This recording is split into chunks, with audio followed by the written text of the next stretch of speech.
Marquis recording. You look nervous. It's fine. Relax. It's no big deal. This is the sound of silence. Is that my heavy breathing? Hey Aaron, can you take out the breathing?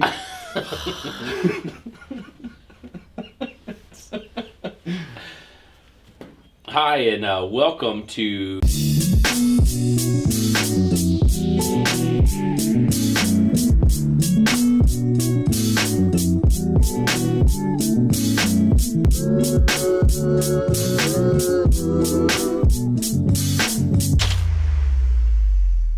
So the first country that we've really gone into and gone in full steam is Ukraine. Okay.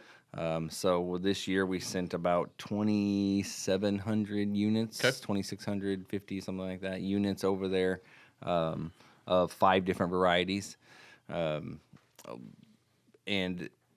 so Cullen Johnson, the plant breeder, and I just went out there.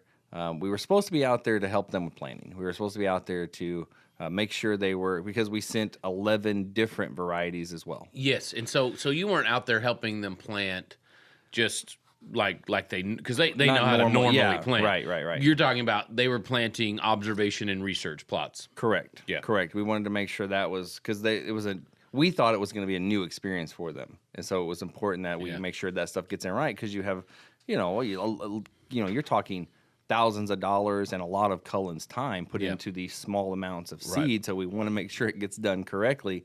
Once we got there and really got to talk through that with them, turns out that the biggest farm that we were on, and when I say biggest, we're talking 400,000 acres. 400,000. 400. There's no, like, I didn't say that wrong. 400,000 acres. 400,000 acres. Yep. Okay. It's like 160,000 hectares. All right. So 400,000 acres. Okay. So you were on that farm. Correct. And so what we learned is they had done this a lot. They had done it for a lot of other companies, so they knew exactly how to do it, basically. So, and the day we were going to actually plant the plot, it was supposed to frost like 2 days later or the next day or really close within that week. So we decided to not do that while we were there. So, but we worked it all out, made sure we were all on the same page. Of course, you've got Cullen talking Cullenese. Yes, and Cullenese. Ukrainians talking Ukrainian, and then the interpreter trying to figure out how to get them to understand each other is a fun dynamic. Yeah, because there are days I don't need. I mean, Cullen speaks English, and there are days that I don't understand what Cullen says. Right. And I spent 8 days with him, and I can tell you that doesn't help. It doesn't get any better. Doesn't get any better? No. Well, I mean, yeah, I get it. Yeah, it was funny. We were sitting in the Admirals Club on our way out, and Cullen was filling me on some of the things we're doing genetic-wise and stuff like that, and I'm just staring at him like, I don't consider myself to be brilliant, but I don't consider myself to be stupid. Yeah. And I'm just staring at him like, what words are you saying right now? Yeah, it's a whole different vocabulary when you talk about some of the gene mapping and gene manipulation stuff that we've got going on.